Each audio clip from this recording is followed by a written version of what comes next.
encontramos foi a questão da aplicação da nanotecnologia, que algumas das pesquisas hoje estão trabalhando com essa nano aplicada aos tratamentos de câncer. Então, foi interessante ver a contribuição dos institutos hoje também para melhoria e trazer ferramentas que auxiliem no tratamento de doenças.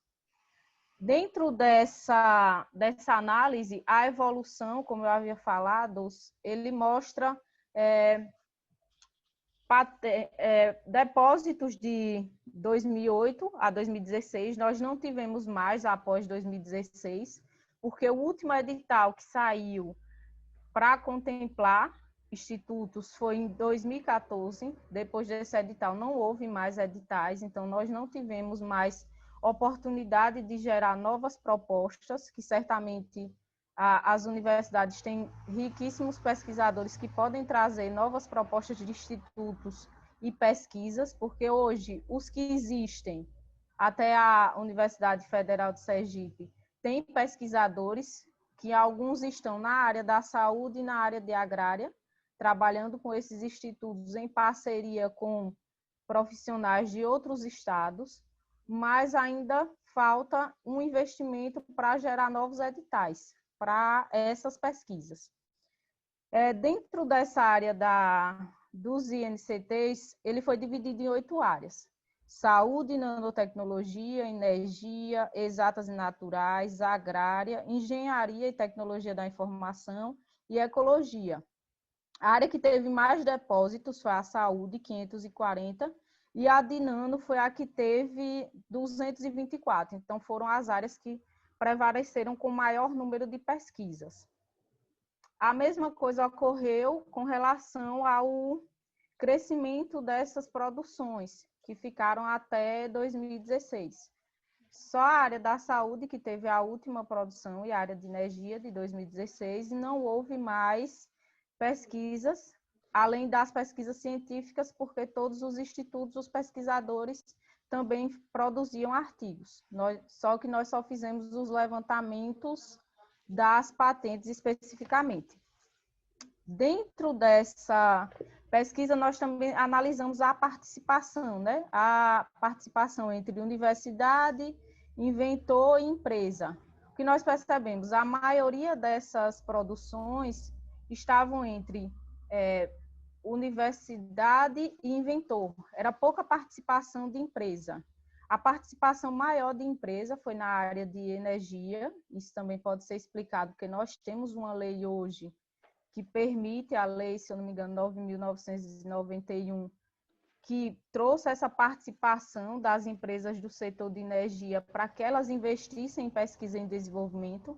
Então, a área se sobressaiu com a participação de empresas nas patentes que foram desenvolvidas, nos produtos e processos desenvolvidos, diferente das demais áreas, que teve uma participação de 11%, 12% de participação lá de empresas nas suas contribuições. Em relação às classificações, nós tivemos em relação às classificações internacionais, a maioria foi voltada às necessidades humanas.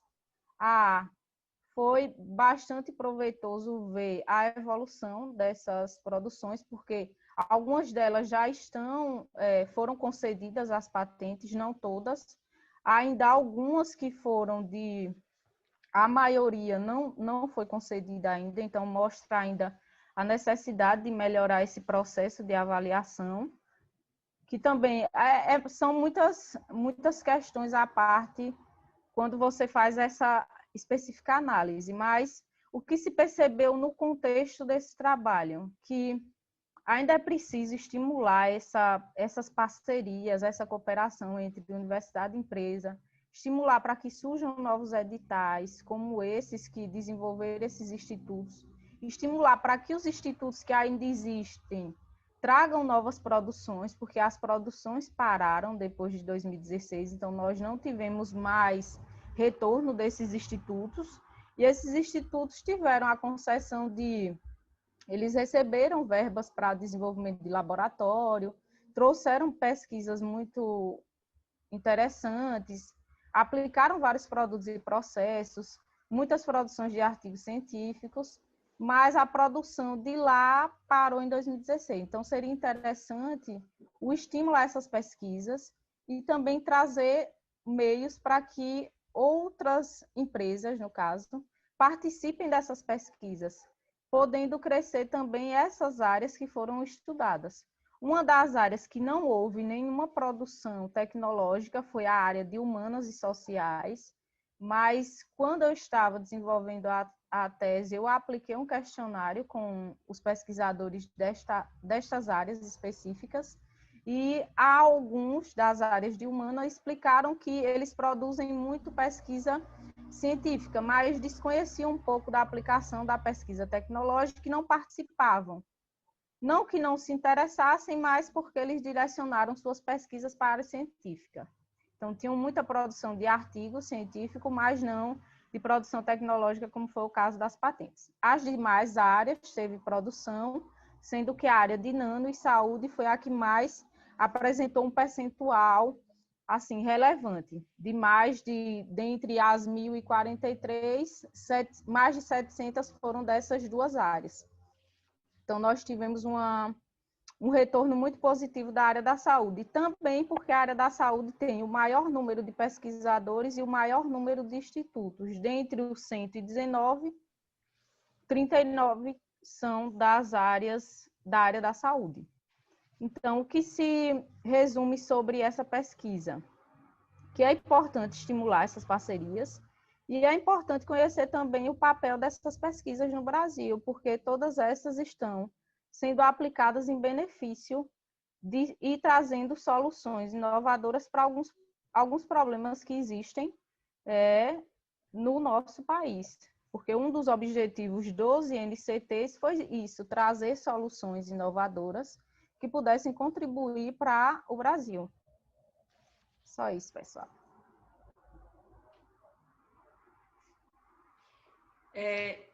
Inclusive, é interessante observar que a área da saúde é a que, como o Cleidiane falou, é a que tem mais um quantitativo maior de INCT, tem 39. A de ecologia e meio ambiente tem 21.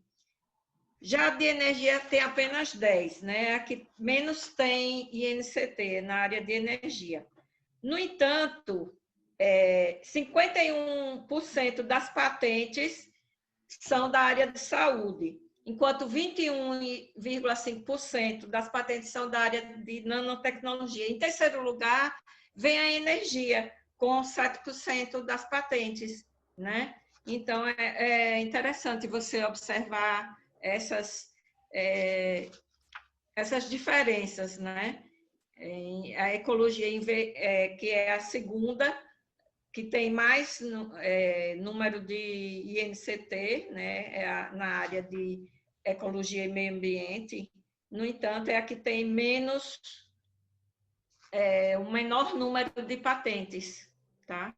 Então, precisaria ver exatamente, fazer uma análise mais detalhada para saber o que acontece, né?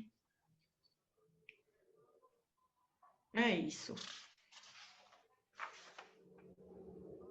Obrigado, então, a professora Ana Eleonora e a Cleidiane. Eu gostaria de abrir para algumas perguntas para os participantes, mas antes eu vou fazer uma pergunta que me chamou bastante atenção.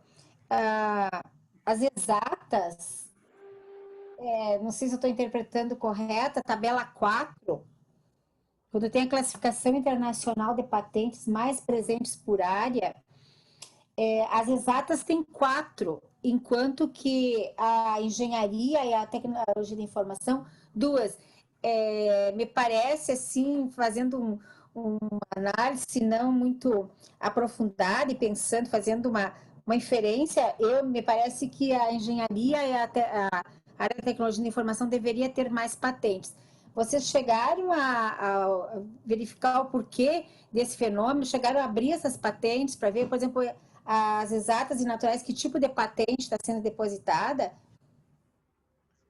A questão dessa tabela foi que nós pegamos as classificações que se apresentaram mais de uma vez.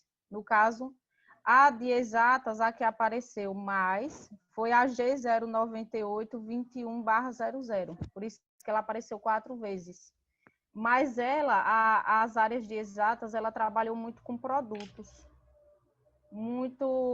Não falou muito de processo, falou mais de produtos.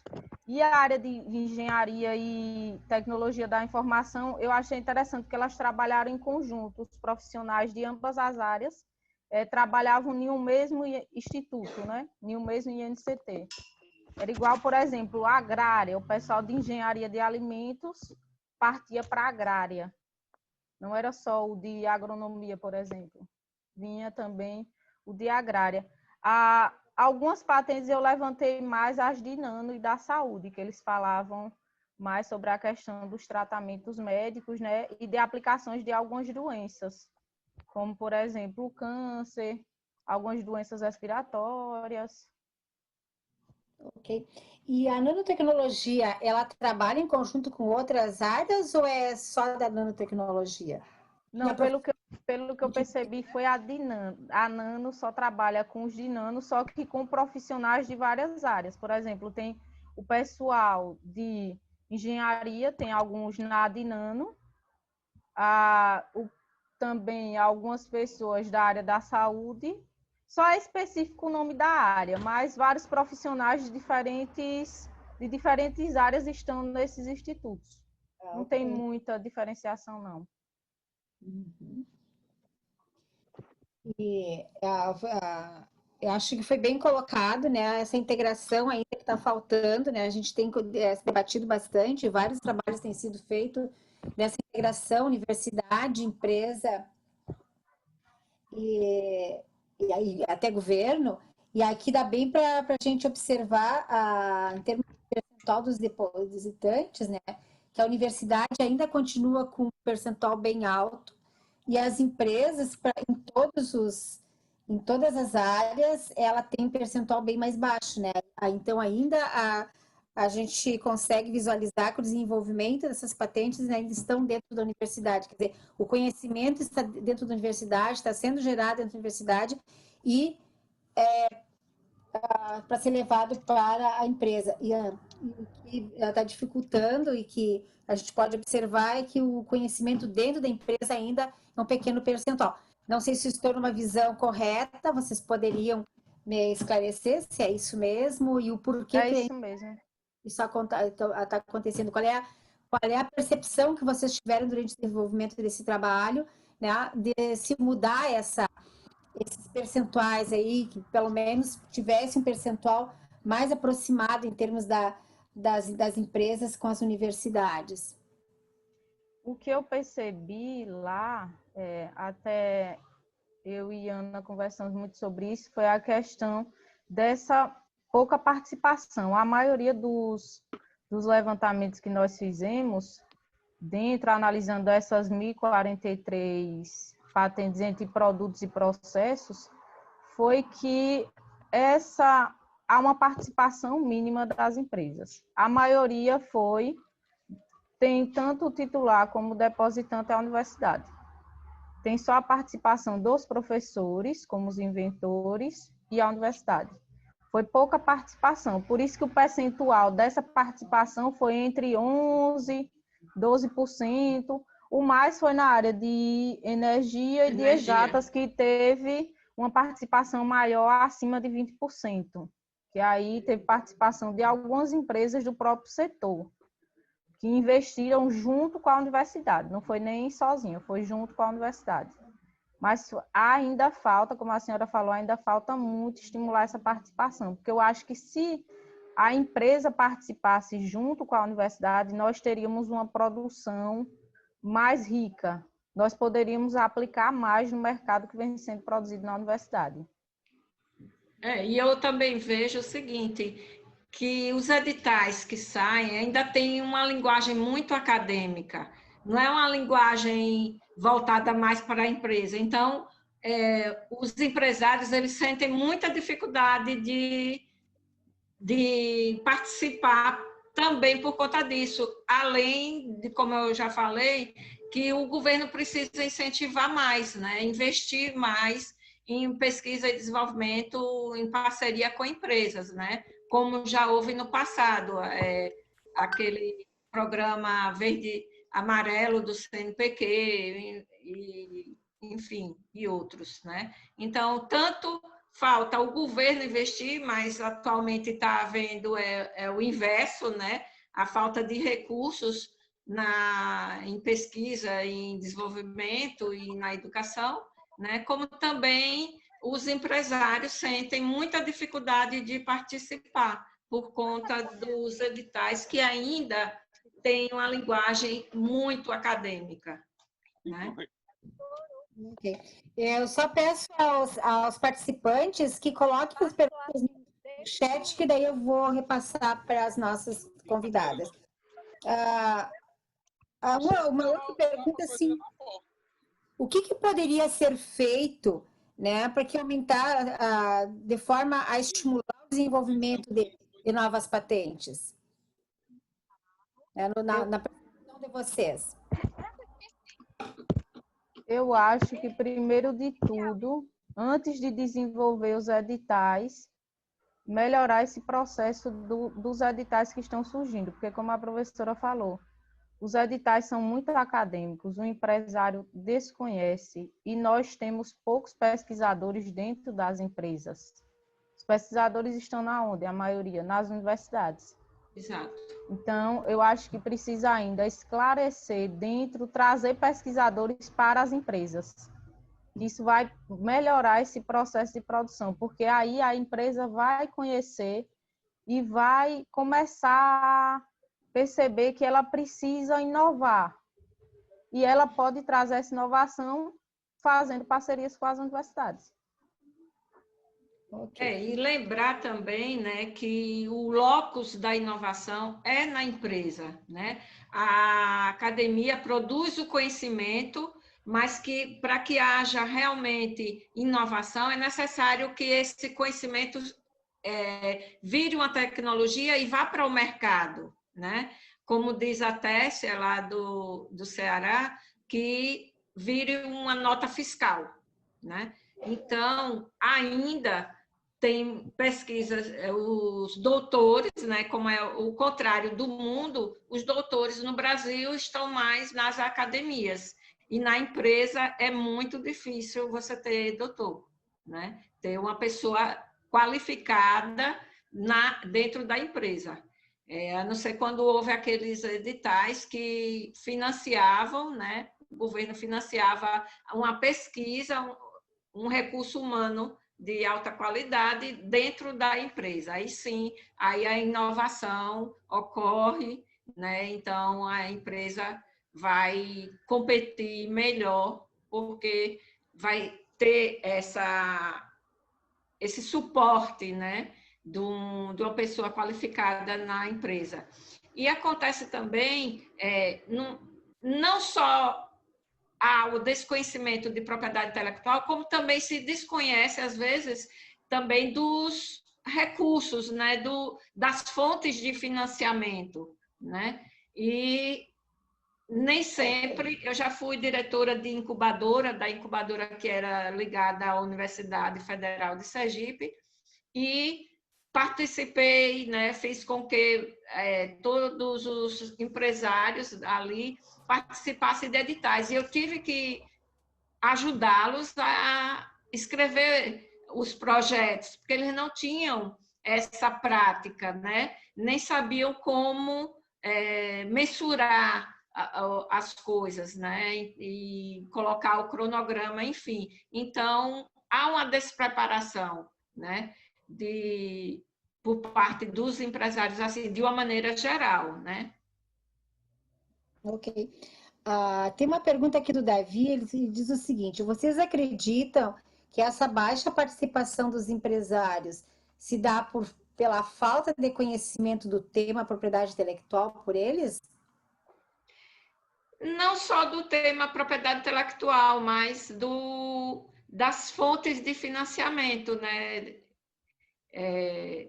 E também por essa viés dos editais terem uma linguagem muito acadêmica, ainda não está uma linguagem mais voltada para o empresário, entende? Mas a propriedade intelectual, né, não é tanto a falta de conhecimento de propriedade intelectual, mas sim de onde buscar os recursos e como escrever esses projetos para que sejam efetivados, né? Para que esses recursos venham efetivamente para o Nordeste, né? Então, eu tenho experiência assim nos fundos CT Petro, por exemplo, sempre tinha uma parcela que era destinada ao Norte e Nordeste, né? Mas nem sempre era preenchida, porque o pessoal também não tinha como preencher aquela lacuna, né? Então, é isso. A Beatriz está perguntando o seguinte, mas como conseguir entrar numa empresa? É esse o ponto. Eu acho um ponto super, porque eu sou da área de administração, né? Então, eu já trabalhei em empresa e eu já vi o lado ruim da empresa não querer a universidade participando dos seus projetos, conhecendo suas ideias, tem aquele sigilo. Mas eu acho que o problema do Brasil é porque as empresas ainda estão se fechando muito. Eles precisam começar, como o David falou aqui, não é só, David, o conhecimento da propriedade intelectual. O nosso é abrir as portas mesmo. O empresário ele precisa querer abrir as portas para a universidade, o que não está acontecendo ainda. A gente vê diferente no cenário internacional. Os empresários abrem as portas para a universidade, para que eles participem dos projetos. É tanto que empresas chamam estudantes para criar projetos para eles. Isso aqui ainda não acontece no Brasil como deveria acontecer. Se acontecesse, eu acho que cresceria muito as pesquisas, mas eu acho que primeiro vem da consciência, começar a eles perceberem a necessidade de estarem junto da universidade. Porque não é só o empresário que desconhece da propriedade intelectual, também alguns pesquisadores não conhecem. Se eu chego em alguma instituição e falo que sou doutor em propriedade intelectual, eles perguntam o que é propriedade intelectual. Então, nem todos conhecem. Ainda a propriedade intelectual está sendo, né? Nós estamos melhorando, mas ainda tem que ser mais difundida para que as pessoas conheçam mais e aí isso passe para as empresas também. Isso. Mas, Cleide, assim, ó, da Federal do Sergipe foi o primeiro doutorado em propriedade intelectual. Então, ainda, né? Então, realmente, o desconhecimento é bastante grande. Bom, diz aqui. Tem o Rafael Sapucaia, que ele faz o seguinte questionamento. A criação de uma rede de troca de informações entre todas as universidades poderia incentivar o crescimento de patentes, com aplicação empresarial que pudesse acarretar em transferência de tecnologia? Esse já é uma parte que eu acho um pouco complicado, assim, troca de informações entre todas as universidades. Primeiro porque cada universidade tem seu viés e cada departamento também tem seu viés de pesquisa. Eu acho que pode ter troca de informações, mas verificar que tipo de troca de informações, que aí, claro, buscar também parcerias. Eu acho que parceria seria muito interessante para as empresas que quisessem, assim, participar ativamente junto à universidade. Surgisse um edital e eu quero que minha empresa participe, eu preciso conhecer esse edital, então eu vou atrás da universidade para que ela me ajude. Só que o empresário prefere o que hoje? Eu não conheço, então não vou fazer. Ou procura uma empresa particular para ajudar. Tendo a universidade que sabe, que tem o pesquisador que conhece, que vai ajudar ele a desenvolver o projeto. Então, eu acho que primeiro deveria haver essas parcerias para depois haver troca de informações. Eu mesma já fui a uma empresa, né, daqui de Sergipe, e o empresário estava completamente fechado, não queria muita conversa com a universidade, não. Agora, por outro lado, lembrei agora que a gente tem um case, um caso de sucesso do Departamento de Física com uma empresa aqui de Sergipe, de cerâmica, né? Que eles desenvolveram um projeto, uma pesquisa de nanotecnologia em que aplicaram na cerâmica, quando falta energia, ou então para quando há fuga de radiação, que a cerâmica pudesse indicar, né? Então, ela ficava brilhante, né? Então, esse foi um caso de sucesso, que gerou algumas patentes. E uma vez eu fui a um seminário em Salvador de nanotecnologia, do MAPA, do Ministério da Indústria e Comércio, do MCT, e foi falando sobre tecnologia no país e foi citado este caso de sucesso do Departamento de Física aqui da Universidade Federal de Sergipe, com a cerâmica de Sergipe. Muito bom. Mais alguma pergunta? Se os participantes tiverem pergunta, podem colocar aqui no chat. Enquanto isso, eu vou fazer uma pergunta, não sei se vai estar bem dentro do contexto, mas uma coisa que eu tenho observado ultimamente são os editais do CNPq sobre as bolsas MAI e DAI, bolsa para mestrado e doutorado em administração e inovação, em que realmente o aluno ele vai para dentro da empresa e vai desenvolver uma tecnologia, ou vai desenvolver a sua tese, ou vai desenvolver a sua dissertação de mestrado bem associada à empresa. Vocês conseguem visualizar que isso seria uma medida para que aumentasse essa ligação, esse intercâmbio universidade-empresa? Com certeza. Agora, antes de mais nada, antes de o aluno ir para a empresa, tem que se fazer um contrato, um termo de sigilo, né? E que se resguardem as partes, né? Se surgir algum produto inovador, alguma coisa que seja previamente estabelecido como será a divisão da titularidade, a divisão financeira também disso aí. Tem que haver isso para que não haja problemas futuros, né? Pelo que eu li dos editais, esse termo de sigilo não existe. Então, realmente, a universidade que for fazer esses convênios, né, eu acho que tem que se preocupar realmente, professora Ana, foi uma dica bem oportuna, porque eu também estava trabalhando com alguns alunos para a gente conseguir bolsa, esse tipo de bolsa, e não tinha me dado por conta que a gente precisa ter esse termo aí, realmente, porque pode surgir um produto, uma invenção aí, né? E além do termo de sigilo, Maria Emília, tem que ter também um contrato em que diga que, em havendo depósito de alguma propriedade intelectual, como será a titularidade, se será... Com certeza a universidade tem que ser, pelo menos, co-titular, né? Não pode abrir mão disso. E como será feita a partilha dos ganhos financeiros dessa tecnologia, né? Então, tem que ser acordado previamente, porque já houve muitos casos de prejuízo por conta disso. Surgiu, né? Então, surgiram produtos e tudo, e não se tinha previsto. Então, não se pode chorar com leite derramado, né? Há que se prevenir antes. Então, colocar tudo isso muito bem estabelecido, né? Aqui nós temos mais umas colocações, mas neste momento de crise, a universidade mostrou sua força potencial de nortes do país. Com certeza, né? Então, a gente viu que houve o desenvolvimento de várias tecnologias aí em função desse momento de crise. O Tadeu, ele faz uma pergunta.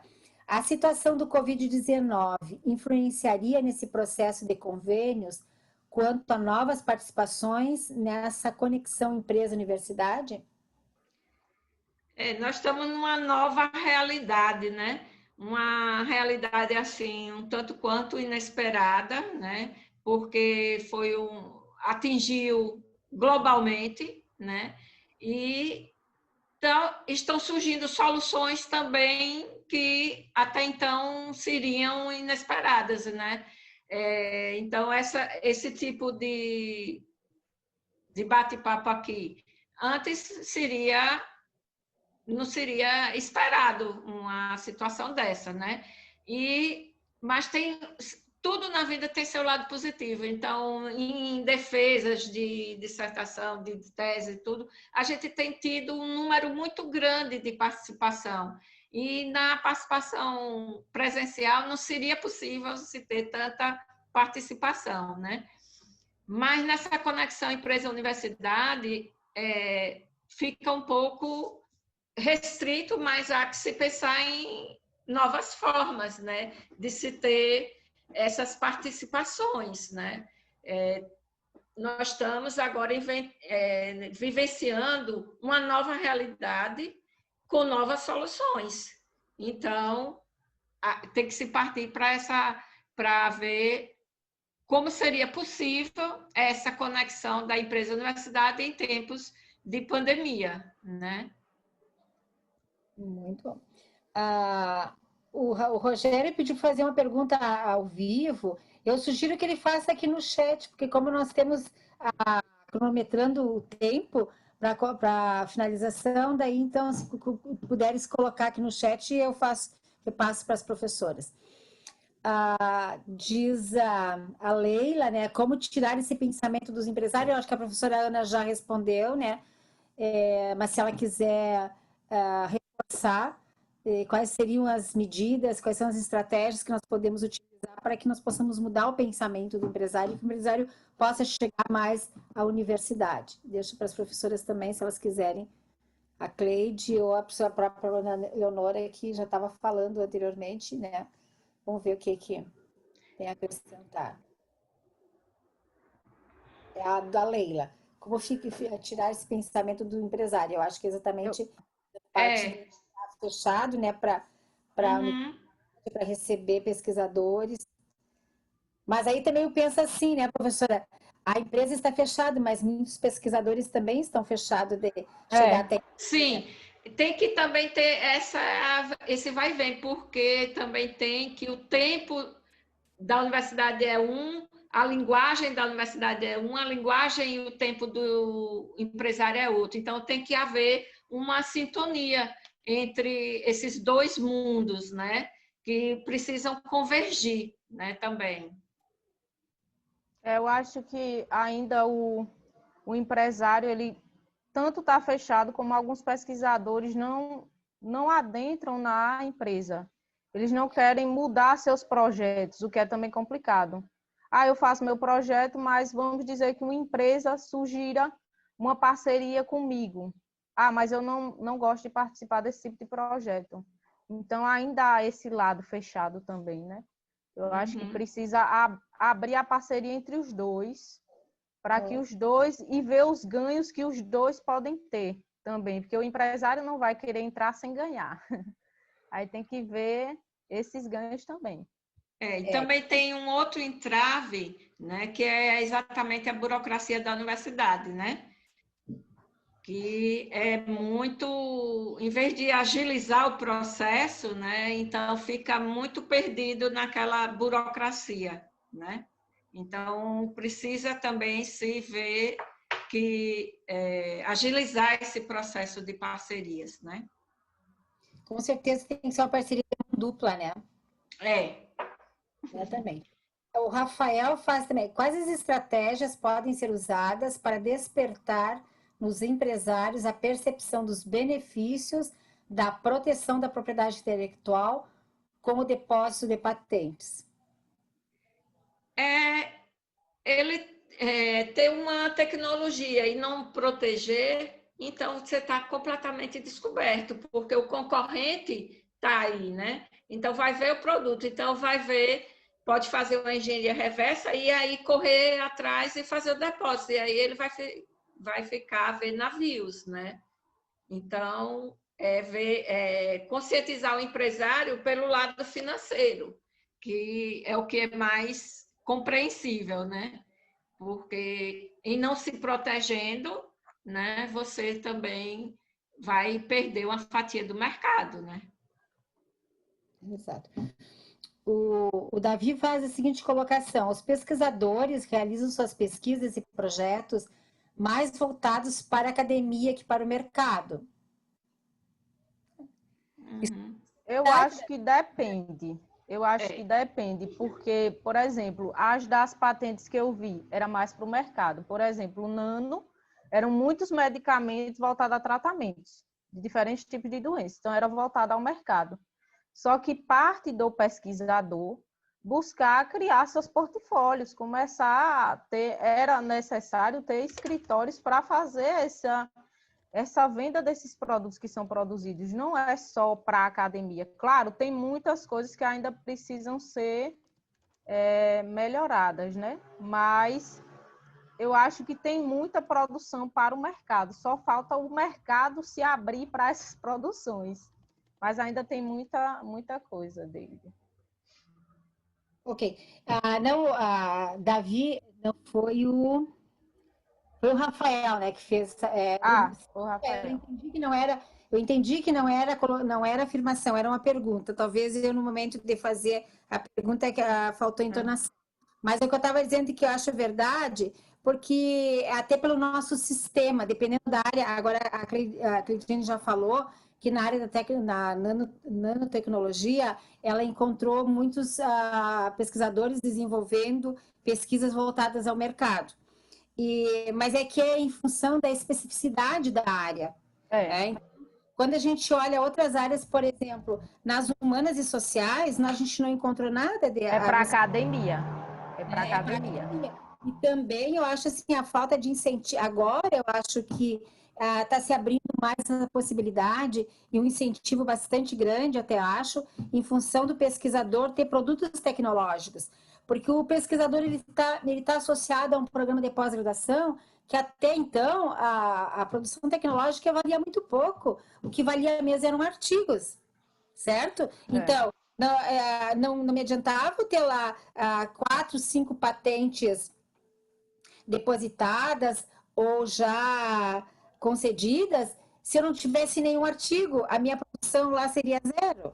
Mas agora, com essa nova metodologia da CAPES, eu acho que vai incentivar muito os pesquisadores a se voltarem ao desenvolvimento realmente de produção intelectual mesmo, né? Então, eu acho que a parte de inovação vai crescer. Espero eu, né, que a gente possa ver que realmente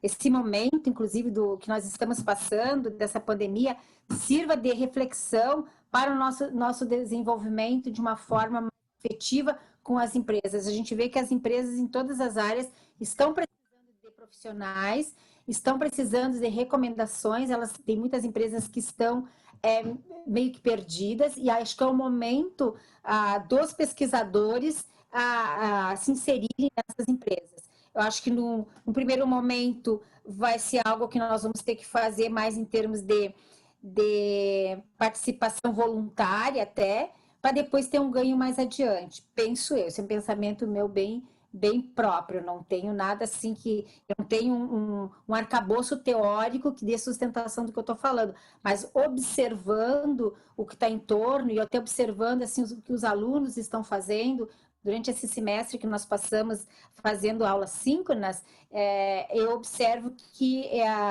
os alunos estão se voltando mais para problemas de empresa e tentando resolver aqueles problemas mínimos que muitas vezes as empresas jamais procurariam o auxílio de um pesquisador ou mesmo de um profissional que esteja mais ligado à academia. Então, espero que a gente daqui a um tempo possa ter um outro encontro onde as professoras poderão trazer outras informações, que houve um crescimento, que houve editais, que houve realmente a participação das empresas, da universidade dentro das empresas. E também, aí a gente vai poder também fazer uma avaliação daqui, acho que um ano, dessas bolsas, porque as bolsas já começaram em 2017, onde os alunos estão desenvolvendo principalmente a tese, porque antes era só para doutorado, era o DAI, agora que abriu para mestrado, as suas teses lá dentro da empresa, tentando resolver problemas da empresa e criando a tecnologia. No final, eles têm que ter um resultado, uma tecnologia. Então, acho que isso aí vai talvez, suprir uma pequena lacuna, penso eu. Bom? Eu sou originalmente do Departamento de Engenharia Química, né? E no CCET, que é o Centro de Ciências Exatas e Tecnologia, a gente tinha uma parceria muito grande com a Petrobras, sempre houve, porque o Estado é muito rico em petróleo, então essa parceria já vem de longa data. Mas o que é que acontecia antes? Era só prestação de serviço. Então, todo produto que era gerado pela universidade em parceria com a Petrobras ficava só com a titularidade da Petrobras, né? Então, com essa lei, então, houve uma mudança, né? Então, começou a se colocar a cotitularidade da universidade, né? Muito bom. Não sei se tem mais alguma pergunta. Tinha o Rogério, escreve sua pergunta aí, Rogério.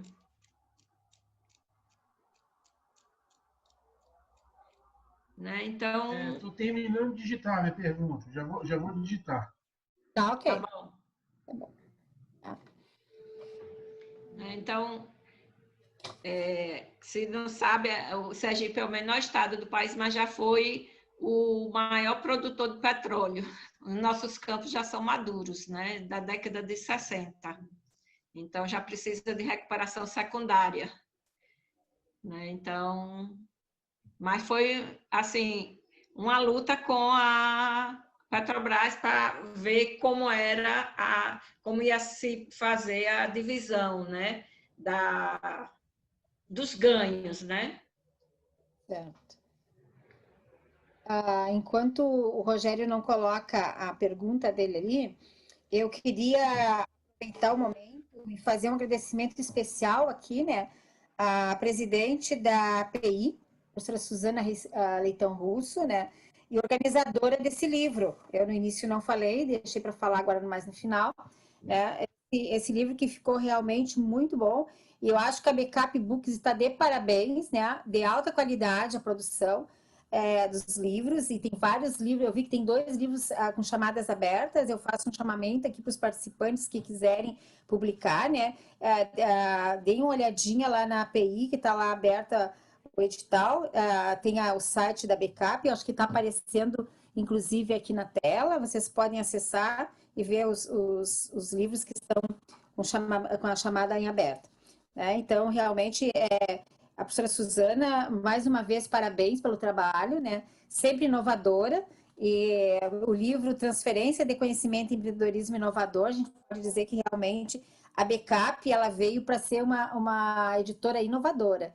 Ela tem, e inclusive com essa divulgação dos trabalhos, eu acho que está sendo um sucesso. Né? Nós vamos ter várias lives durante esse semestre ainda, né? Fazendo a divulgação e o debate, eu acho que enriquece bastante. Então, não só os nossos alunos da propriedade intelectual da PI, mas nós temos aqui alunos de outras universidades, eu tenho aqui meus alunos daqui do programa de pós-graduação em administração, tenho nossos ex-alunos, que estão sempre nos acompanhando, né? Então, isso é bastante importante, a gente fazer essa divulgação e esse momento de debate que nos enriquece, né? E assim, dar os parabéns para a professora Ana Leonora e pela bela exposição e pelo debate muito rico, minutos que nós tivemos sempre presentes. Né? Tem a Márcia Tagore lá do Pará, né? Do Fórum de IG, eu não sei se é Pará e Amazonas, agora atrapalhei, mas eu acho que é do Pará, enfim. Isso. Desculpa, é Pará mesmo. Uhum. Ontem eu participei de um webinar de direitos do autor, foi promovido pela OAB do Amazonas, e com a presença do professor Rodrigo Moraes, que é da OAB Bahia e da Federal da Bahia. e ele questiona esse termo propriedade intelectual, porque você não tem uma propriedade em si, você tem um direito, né? Então, como é um direito, né?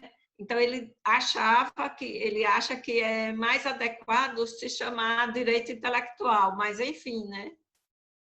Ok. Enquanto não muda, vamos chamar propriedade intelectual. A Denise, ela faz uma pergunta aqui. A encomenda tecnológica pode incentivar a relação empresa versus universidade? Com certeza, pode sim. Agora, é aquela colocação, né, que tem que tomar todos os cuidados. Tem que estar um contrato muito bem colocado, termos de sigilo, né, para que essa relação seja realmente profícua, né? Lidiane, tem algum comentário? Não, eu acho que dá para ser feito, mas como eu falei, tem que vir muito ver os benefícios para ambas as partes. Nenhum deles vai, tanto a universidade como a empresa, vai querer participar se não tiver ganhos bastante positivos, né? Principalmente a empresa. Mas eu acho que dá para fazer, dá e melhora essa relação. Mas é preciso também trazer os benefícios dessa encomenda tecnológica, quais ganhos serão para ambas as partes, mas eu acho que estimula essa relação, sim. Tem que ter um contrato prévio, né, para que isso fique muito bem estabelecido, né? Um contrato prévio em que você preveja todos os resultados, como é que vão ser partilhados, né, entre as partes, porque tem que ser uma relação ganha-ganha, né? Não pode ser só pender para um lado apenas, né? Ok. Bom, se não tiver nenhuma pergunta, nós vamos agradecer aos participantes, né? E a professora Eleonora e a Cleide também, né? Tem um aqui agora. Agora chegou uma aqui. Tá. Tá grande essa aqui. Considerando os desafios de comunicação entre universidade e empresa no sentido de privilegiar os processos de propriedade intelectual, PI, e a transferência de tecnologia. A cultura avançada e consagrada da PI e da TI no estado de Sergipe, de acordo com o pioneirismo e a atuação científica do BPGPI da UFS. A notável atuação da FAPTEC no fomento à pesquisa e inovação no estado de Sergipe. A dificuldade de sensibilização e implementação de editais, devidamente alinhados com os objetivos de facilitar os processos de transferência de intangíveis e conhecimento entre universidade e empresa. As pesquisadoras já pensaram em propor um projeto piloto entre FAPTEC, PPGPI e UFS, totalmente dedicado a induzir os processos de transferência de tecnologia e factibilizar os produtos e processos criados pela Academia Sergipana, o UFS, o NIT, entre outras, no mercado regional e ou nacional, como, por exemplo, o PAPEP, PIF e FAPESP, MCTIC. Da FAPESP, do Ministério da Ciência, Tecnologia e Inovação. Ainda não, Rogério, mas gostei da sua ideia. Foi excelente ideia, viu, Rogério? E fazer assim um projeto piloto, né? A se conversar com, com a. Eu não resisti, porque vocês sabem o quanto eu sou fã de todas vocês e tal, e com esse notável trabalho que vocês estão me ouvindo? Sim. Eu acho que esse notável trabalho que vocês fizeram, sobretudo agora com a tese da Cleidiane, orientada pela professora Ana, vocês têm o real raio-x, né, da situação regional, e eu penso que será um sucesso, tá? Penso eu, garantido, se vocês conseguirem se comunicar com a FAPTEC, porque aí o que acontece? Vocês podem até justificar que tem esse exemplo bem sucedido lá dos programas FAP e PIP, né, que já existem desde o final da década de 90, e vai ser penso eu, mais um case de sucesso que, dando certo na esfera estadual aí em Sergipe, porque eu não tenho dúvida que as coisas aí já estão devidamente azeitadas, vai mobilizar, vai induzir e vai servir de benchmark para a CNPq e CAPES amanhã fazer os editais no sentido de privilegiar essa comunicação, porque uma coisa é certa, gente, esse desafio de se comunicar setor produtivo, né, dito empresas, com universidade, isso é algo antigo, já era para estar superado. E eu estou absolutamente convencido que a cultura, até porque eu também sou cria daí, eu tive a oportunidade de ver a cultura avançada que se estabelece dentro do PPGPI, vocês têm todas as condições de conseguir superar isso. E o povo sergipano é muito empreendedor. O povo sergipano quer fazer acontecer. Então, eu penso que vai ser um exemplo para o país, entende? Porque agora, o que acontece, Cleidino? Você tem em mãos o cenário mapeado. Você tem a orientadora que, bom, dispensa adjetivos que a gente já conhece. Tem a família PPGPI. Então, eu creio que... E a FAPTEC é uma agência que se faz muito próxima, né? Ok, Rogério, desculpe, né? Mas como a gente está terminando, era para nós terminarmos 15h10, já estamos passando. Não, parei. Eu juro, parei. Convido para uma próxima. Parabéns. Convido para uma próxima live, tu poder, já no início, fazer essas tuas colocações, eu acho bem interessante. Muito, muito pertinente, né? E com certeza vai colaborar bastante aqui para a continuidade do trabalho da professora Ana e da Cleide. Já vão refletindo. Obrigado. Exato. Então, tá bom. Obrigada, Rogério. Tá? Então, agradeço a todos, agradeço pelas colocações, pelas perguntas, né? E até uma próxima, então. Logo, logo teremos uma outra live aí, né? De outros capítulos. Com certeza serão um sucesso. Mais uma vez, obrigada a toda a equipe da Book, Backup Book, da API, né? Representada aqui, então, pela professora Suzana Reitão Russo. Obrigado. Um abraço a todos. Muito obrigada pela presença de todos, tá?